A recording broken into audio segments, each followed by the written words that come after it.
Malhamah Al-Kubra. Hamba-hamba Allah yang kami muliakan, perang yang 4 hari ini, hari pertama diundilah siapa yang akan berangkat. Disiapkan pasukan berani mati. Pasukan berani mati ini, kata Rasulullah SAW, bertempur dengan sangat hebat. Bertempur satu siang, dari pagi itu sampai tenggelam matahari. Tidak ada di antara mereka yang lari, dan seluruh mereka tidak ada yang menang. Baik dari pihak kaum kafir yang juga hebat-hebat, atau dari kalangan mujahidin, tidak ada yang menang. Sisa-sisa yang tersisa dari pasukan mujahidin yang diutus dari pasukan berani mati ini, sisa-sisa itu dalam keadaan luka-luka parah. Ketika mereka kembali ke posko, meninggal semuanya, syahid. Besok dikumpulkan lagi pasukan berani mati gelombang kedua, hari kedua. Dikirimkan bertempur, pertempuran yang tidak pernah disaksikan sebegitu hebatnya. Dan Rasulullah SAW bersabda, pertempuran itu baru berakhir ketika matahari tergelincir. Lalu tidak ada yang menang. Dari pihak musuh tidak menang, dari orang-orang beriman juga tidak ada yang menang. Kemudian pasukan ini yang tersisa luka-luka parah dan kembali, dan mereka meninggal dunia seluruhnya, syahid. Hari ketiga dikumpulkan lagi siapa yang berkenan pada hari itu untuk siap menjadi pasukan berani mati. Dikumpulkan lagi, maka menyeranglah musuh. Mereka pun mengejar dan mereka menyongsong musuh dengan keberanian perang yang luar biasa. Peperangan hari ketiga itu mensyahidkan seluruh para mujahidin yang ada. Musuh pun tidak menang, seluruh mujahidin syahid, tidak tersisa satu orang pun meninggal. Hari keempat, kata Rasulullah, yang tersisa termasuk Imam Mahdi, mereka merangsek musuh sehebat-hebatnya. Saat itu Allah berikan pertolongan yang sempurna, pertolongan yang sangat kuat, sehingga musuh habis sehabis-habisnya. Israel habis, Romawi habis. Disitulah kaum muslimin, Rasul mengatakan Dajjal akan keluar dalam kemarahan yang sangat. Kenapa marah? Kaki tangannya sudah dilumpuhkan. Yahudi, kaki tangan Dajjal. Amerika, Eropa, kaki tangan Dajjal. Dan dua-duanya sudah ditaklukkan oleh Islam. Peperangan yang 4 hari ini, yang tersisa dari pasukan kaum muslimin hanya ribuan saja lagi. Allah, Bapak coba lihat kenapa Nabi berkata bahwa pada fase kelima jumlah laki-laki dibandingkan wanita 1 berbanding 50. Fase kelima nanti jumlah laki-laki 1 berbanding 50. Karena pada fase keempat, penghujung fase keempat, ini adalah fase perang. Laki-laki di muka bumi ini asik perang di mana-mana. Perang dunia ketiga. Pencetusnya apa? Perang dunia ketiga ini Rasulullah menyebutkan pencetusnya nanti adalah perebutan gunung emas yang menurut George Bush sudah ditemukan di negeri Irak. Dan Rasul menyebutkan di akhir zaman nanti akan ada peperangan besar di negeri Irak ketika sungai Efrat mengering. Saya bacakan hadisnya ya. La taqumus sa'ah hatta yahsiral furat bi jabalin an dhahabin yaktatilun nasu alaih fayuqtalu kullu mi'atin tis'atun wa tis'un fayaqulu kullu rajulin minhum la'alli akuna ana alladhi anju. Tidak akan terjadi kiamat sampai kering terlebih dahulu sungai Efrat di Irak. Ketika sungai Efrat mengering, manusia akan dikejutkan dengan penemuan gunung emas yang sangat besar dalam perut bumi Irak. Dan sungai emas itu, gunung emas itu akan berada dari aliran sungai yang mengering. Manusia akan membawa senjata-senjata mereka berperang memperebutkan gunung emas itu. Saya bertanya nih, kalau perang, laki-laki itu perempuan biasanya perang. Seluruh negara satu dunia mengarahkan pasukan-pasukan mereka, membawa senjata-senjata mereka ke sana. Fayuqtalu kullu mi'ah tis'atun wa tis'un, akan terbunuh dalam perang hebat itu nanti. Setiap 100 orang 99-nya tewas terbunuh di sana. Fayaqulu kullu rajulin minhum la'alli akuna ana alladhi anju. Berkatalah setiap orang di antara mereka, semoga satu orang yang selamat dari 100 orang, kan cuma satu yang hidup, 99 mati. Dia berkata semua mereka, semoga satu orang yang hidup itu sayalah orangnya. Tamak betul untuk hidup supaya mendapatkan emas. Dari setiap 100 orang 99 mati, laki-laki semua. Di hadis yang lain Nabi tidak menyukai ada umatnya yang ikut-ikutan perang ke sana dalam perebutan emas. Karena di fase kelima kata Rasulullah, emas di muka bumi akan melimpah ruah. Orang akan tidak ada lagi yang mau menerima zakat, tidak ada lagi yang mau menerima sedekah, tidak ada lagi yang mau menerima infak, bahkan tidak ada yang mau menerima hadiah.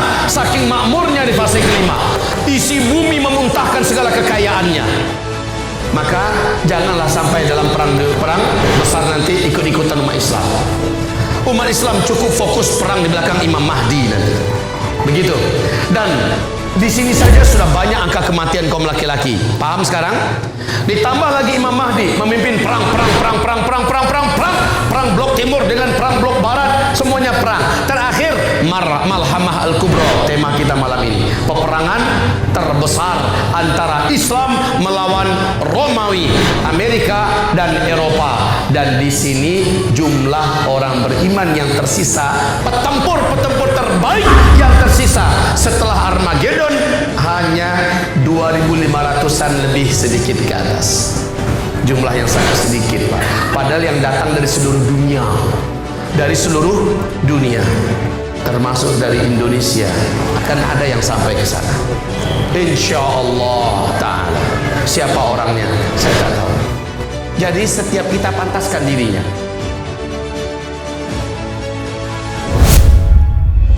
Bagaimana dengan saudara semua? Kalau memang punya minat menjadi seorang mujahid yang bertakwa di akhir zaman, maka pantaskan diri dari sekarang. Kita tidak boleh hanya hebat di atas sajadah. Kita tidak boleh hanya hebat di majelis ilmu. Kita tidak boleh hanya hebat dengan Allahu Akbar, Allahu Akbar. Bukan hanya itu saja hebatnya. Kita harus hebat, kita harus handal, kita harus piawai dalam masalah ketangkasan fisik. Nah sekarang persiapan kita itu apa? Ketika kita tahu Malhamah Al-Kubra adalah peperangan puncak, peperangan terakhir, peperangan yang tidak ada lagi peperangan setelah itu. Ustaz, katanya setelah Malhamah Al-Kubra masih ada peperangan. Iya, tapi perang tanpa ada yang tertumpah darah, perang tanpa ada yang meninggal dunia, tanpa ada yang syahid. Di mana? Konstantinopel, Turki. Turki nanti yang paling terakhir. Jadi setelah Malhamah Al-Kubra, peperangan nanti akan berlangsung di Turki. Namun peperangan ini, coba lihat, rakyat Turki sekarang sedang digiring cinta Islam apa bukan? Rakyat Islam, rakyat Turki sekarang sedang dipimpin untuk rindu dengan khilafah Islamiyah kembali apa tidak? Maka bisa jadi Erdogan ini dibunuh dan beliau mudah-mudahan syahid. Antum mencintai Erdogan? Saya mencintai beliau. Antum mencintai Erdogan? Hanya orang beriman yang cinta dengan Erdogan, dan hanya orang munafik yang benci dengan Erdogan. Hanya orang beriman yang cinta dengan Zakir Naik, dan hanya orang munafik yang benci dengan Zakir Naik. Hanya orang beriman yang cinta dengan Salman, Raja Salman, dan hanya orang munafik yang benci dengan Raja Salman. Hanya orang beriman yang sayang dan cinta kepada Habib Rizik Syihab, dan hanya orang munafik yang benci dengan Habib Rizik Syihab. Hanya orang beriman yang sayang dan cinta dengan Presiden Persatuan Ulama seluruh dunia yang ada di Qatar, Profesor Dr. Yusuf Al-Qaradawi, dan hanya orang munafik yang benci dengan beliau.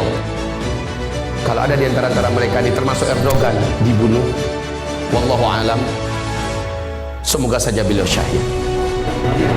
Tapi kaum muslimin yang kami cintai, rakyatnya sekarang sudah mulai diajar benci dengan sekuler. Rakyatnya sudah bisa menghirup udara kemerdekaan dan kemuliaan dengan Islam. Turki sekarang sudah menjadi kiblat, bentuk daripada model daripada kemajuan dan ketinggian, keharuman, kekayaan, kemewahan berkat Islam. Dan Erdogan selalu mengumumkan demikian, ini berkat kami kembali kepada Islam. Jadi rakyatnya satu persatu, sedikit demi sedikit sudah mulai kembali digiring.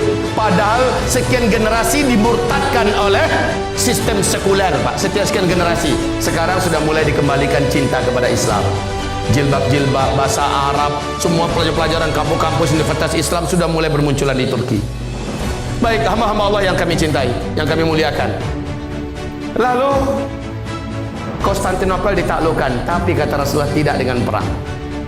Umat Islam ke sana datang, para mujahidin yang lulus peperangan besar yang ada di Malhamah Al-Kubra. Mereka datang ke Konstantinopel, ke Turki, dengan membaca Allahu Akbar, la ilaha illallah, Allahu Akbar. Hanya dengan itu ternyata rakyat Turki menyambut, militer dan tentara Turki menyambut tanpa perang. Mereka menyerahkan segala-galanya. Artinya mereka memang sudah rindu untuk dipimpin oleh pemimpinan Islam yang pemimpinnya adalah Al-Mahdi. Nggak ada perang, Pak. Nah, itu terakhir. Berarti peperangan yang sebenarnya yang merenggut nyawa yang sangat banyak, banyaknya para syuhada, dan mereka syuhada terbaik di muka bumi, berakhir hanyalah di Malhamah Al-Kubra. Tolong ingat baik-baik, jika ingin mendaftarlah di akhir zaman ini, minimal di puncaknya nanti perang Armageddon, karena tidak ada lagi perang setelah itu. Dan siapa yang syahid dalam perang itu, kata Rasul, umat beliau terbagi menjadi 3. Sepertiga murtad, lari yang tadi, nggak mau ikut perang. Sepertiga lainnya syuhada, dan mereka syuhada terbaik di muka bumi di akhir zaman. Dan sepertiganya manusia-manusia beriman yang sangat kuat imannya, yang tidak akan bisa dimurtadkan dan tidak akan pernah berubah, tidak akan pernah ada yang mampu membuat mereka tersesat selama-lamanya. Dan mereka sepertiga yang tersisa itu hidup bersama Imam Mahdi. Barulah nanti mereka akan berhadapan dengan Dajjal. Tapi dengan Dajjal tidak ada peperangan fisik, tidak akan terjadi peperangan fisik, karena tempat terakhir yang disatroni, yang akan dikunjungi oleh Dajjal adalah Syam, Syria. Imam Mahdi dikepung oleh Dajjal nanti di Syria. Orang-orang beriman terkepung dalam sebuah masjid, kata Rasul, yang di masjid itu ada menara putihnya, dan di menara putih itulah di waktu subuh Nabi Isa Allah turunkan. Dan subhanallah, masjid itu sekarang sudah ada. Syekh Al-Hafiz Ibnu Katsir menyebutkan Masjid Jami' Amawi yang ada di Damaskus pada hari ini, itulah masjid putih di mana Imam Mahdi dan orang-orang beriman dari mujahidin-mujahidin terbaik dikepung oleh Dajjal dan bala tentaranya dari luar. Mereka berencana besok akan membunuh. Asarnya dikepung. Pada waktu malam Imam Mahdi dan orang beriman bersiap-siap menyerahkan diri kepada Allah. Tetapi pada waktu subuhnya Nabi Isa Allah turunkan, dan yang sanggup menghancurkan Dajjal cuma Nabi Isa. Selesai zikir pagi, selesai matahari terbit, sholat sunat syuruk, maka Nabi Isa bergerak menuju gerbang.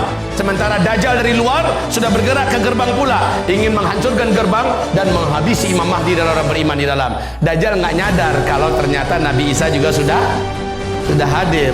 Ketika Nabi Isa membuka pintu, Dajjal tepat di balik belakang pintu. Ya, maka Dajjal menatap, Yazub, langsung meleleh badan Dajjal, meleleh, dan Dajjal menjerit kesakitan. Demi Allah, kata Rasul, kalau Dajjal bertahan saat itu, berdiri di tempatnya, dia akan menjadi cairan yang menggenang di lantai. Dan Dajjal dengan sisa kesaktian dan kekuatannya lari. Tapi Nabi Isa diberi oleh Allah di atas Dajjal kemampuannya. Nabi Isa udah nunggu di situ. Mau kemana, coy? Kemana saja Dajjal pergi sudah ditunggu oleh Nabi Isa.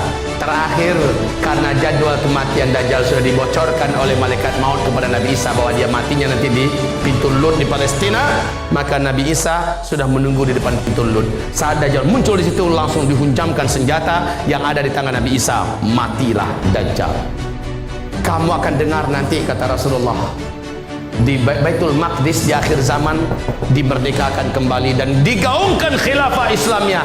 Negeri yang paling aman di akhir zaman, negeri yang paling makmur di akhir zaman, negeri yang paling indah nanti di akhir zaman, ketika seluruh dunia dalam keadaan kekacauan dan peperangan, adalah Palestina. Saat itu kamu hijrahlah ke sana.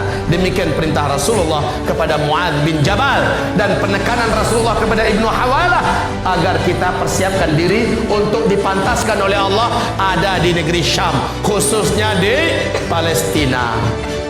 Demi Allah, hamba Allah yang berbicara, berdoa dan berharap, semoga yang mendengar juga berdoa dan berharap agar diberi oleh Allah kelayakan dan kepantasan layak menginjakkan kaki ini di tanah mubarakah Syam.